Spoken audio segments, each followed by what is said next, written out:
What's up, vapors? Thanks for checking out Daily Vape TV. My name is Nick, and today we're going to be taking a look at the Phobia RDA.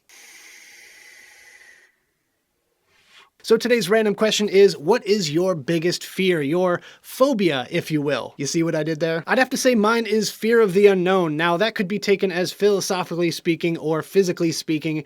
Either way you look at it, it's just fear of what's ahead without knowing what's going to happen. But with that, I want to know what your biggest fear is. Leave it right down there in the comments box below. All right, guys, so today we're going to be taking a look at this guy right here, the Phobia RDA. This was kindly given to me by thecloudivapor.com, so big shout out and thank you going to them for allowing me to take a look at this device for the purpose of making this video. The Phobia RDA, it's a really interesting one. I feel like it's a little bit misunderstood, and I'll explain why here in just a second. But with that, I've actually grown to like it. So taking a look online, this device comes in 4 different color options. You have black, gold, rainbow, and stainless steel. Pretty much your standard color options in today's market. But with that, you can scoop one of these up right now for $28, which is an absolute steal if you ask me. I think that's a great deal for this little RDA here. And with that, if you want to grab one for yourself, I'll leave a link right down there in the description below. But without further ado, let's go ahead and dive down to the close-up view and take a better look at this thing. All right, guys, so as you can see, we've got the Phobia RDA in its original box, so let's quickly take a look around the packaging, and then we'll take a look at what's inside. So we have a full retail box for a Vandy Vape product, which is a nice change of pace, because I'm used to those blue boxes with sample written on it. But Vandy Vape Phobia RDA, Alex from Vapors MD.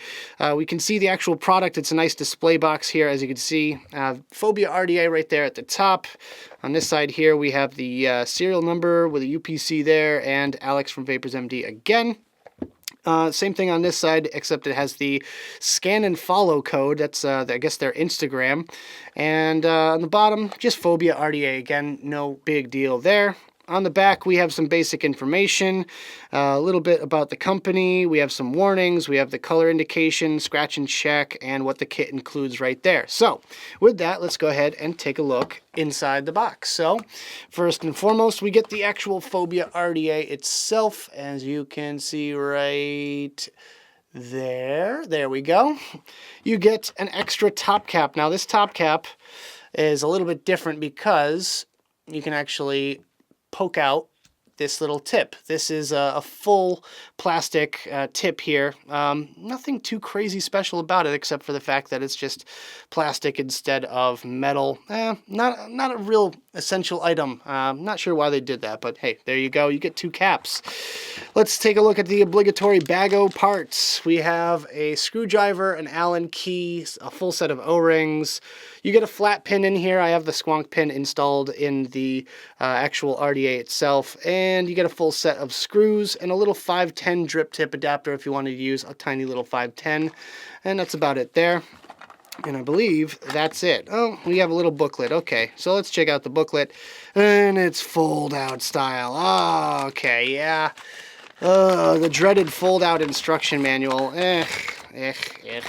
You guys know how I feel about these sort of things. That goes over there.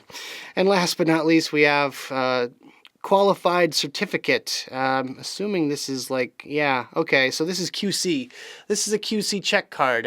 Little bit weird design there, but hey, that's kind of interesting. All right, guys, let's talk about the specs. First of all, it's 24 millimeters in diameter with a postless quad terminal style build deck, 3 millimeter post holes, peak insulated throughout, 5 millimeter deep juice well, gold plated screws, juice flow splitter in center, dual center airflow, 3 millimeter by 2 millimeter center airflow slots with 3 millimeter by 3 millimeter side airflow slots, dual bottom airflow design with 14 millimeter by 2 millimeter airflow slots, gold plated 510 contact pin made of 304 stainless steel, and it comes with an 810 drip tip. All right, guys, let's go over the Phobia from top to bottom as we typically do, starting off with this drip tip up top here, and it's pretty much your standard Delrin drip tip. It's an 810 in size, and as you can see, nice wide bore through there.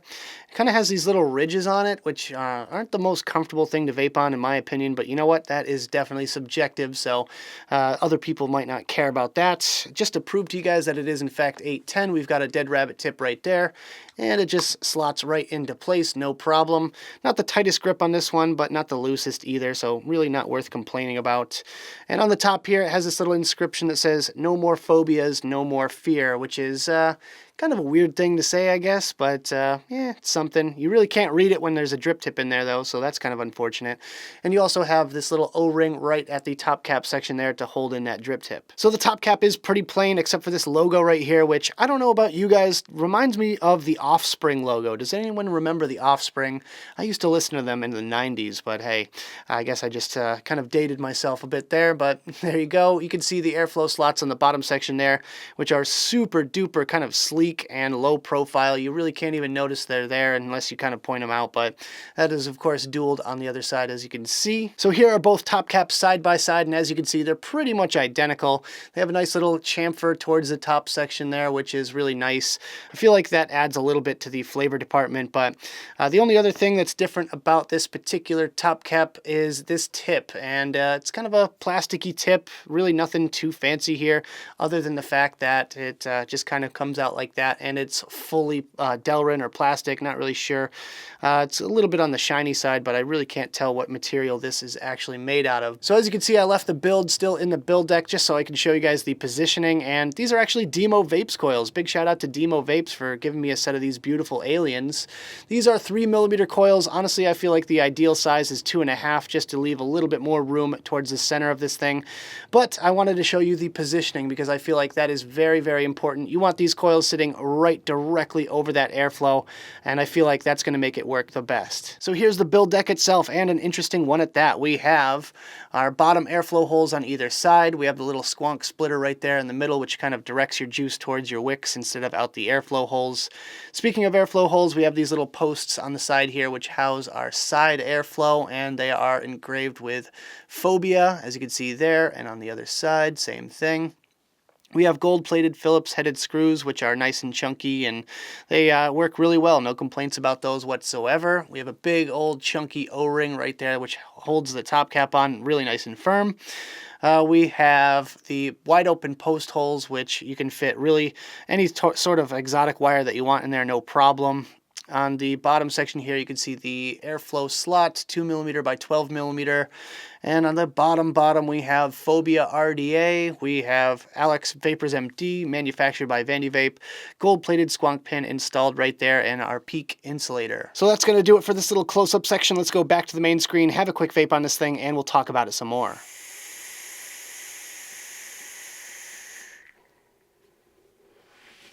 Alright guys, I hope you enjoyed the close-up section of the video. Now let's talk about my personal thoughts about this device, some pros, some cons, and whether or not it's worth purchasing. Starting off with the pros, and my first pro is I love the look of this thing. It's a very simple, clean, and classy sort of styled RDA.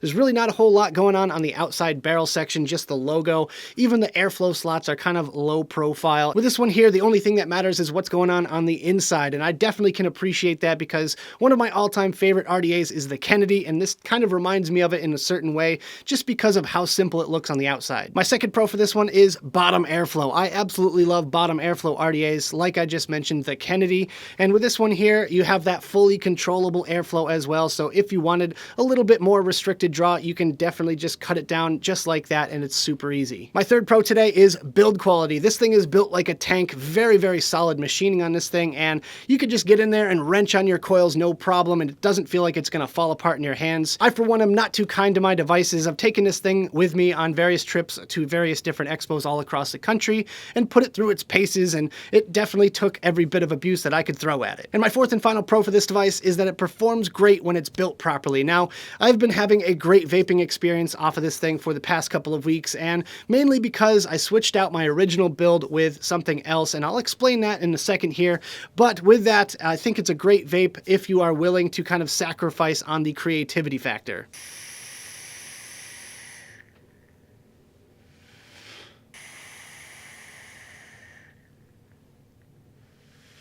Alright guys, so moving on to the cons, my first con is basically the other side of the coin when it comes to the last pro that I mentioned, and that's that you have to build this thing very specifically in order to get the best performance. Now, what I mean by that is I've built this thing with 3mm coils, kind of centered right in the middle of the dripper, and with that, every time I would drip right down the drip tip, it would just flood and leak, and it was a really bad experience for me. So what I did was I actually built smaller coils and moved them out of the way, right centered over the bottom airflow using 2.5mm millimeter coils, and that worked great. That is the best possible build, in my opinion, for this device here, and I feel like that's kind of how it was intended to be built. My second con for this one is that it's very easy to over squonk or over drip. Now, it just seems to me that every time I squeeze my bottle, I get some semblance of juice coming out the airflow section, and that really can get annoying after a while, especially when you're dripping and you're just kind of dripping away, and all of a sudden it just all pours out that airflow section.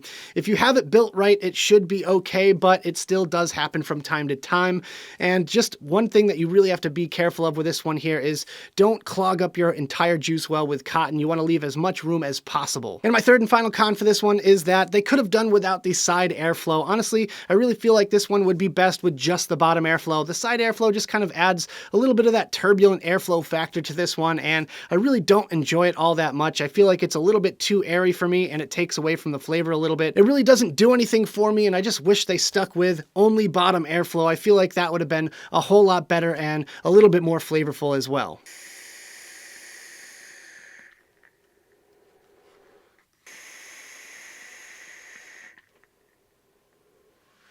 So at the end of the day, is this device worth purchasing? Would I go out of my way to pick one of these up if I didn't get this one in for review? And I'm going to say, yeah, but only just barely. Honestly, the price point is kind of the key factor to this one. For under 30 bucks, it's a good little dripper. Even if you just want to practice with some coils and, just mess around a little bit, it's pretty neat looking. It's a kind of an interesting build deck to it, and it's worth giving it a shot if you got a couple extra bucks laying around. But I'll leave the final decision up to you guys. If you want to grab one for yourself, the link is right down there in the description below. So that about does it for this video, guys. I hope you enjoyed. If you did, make sure you hit that like button and subscribe for more videos just like this.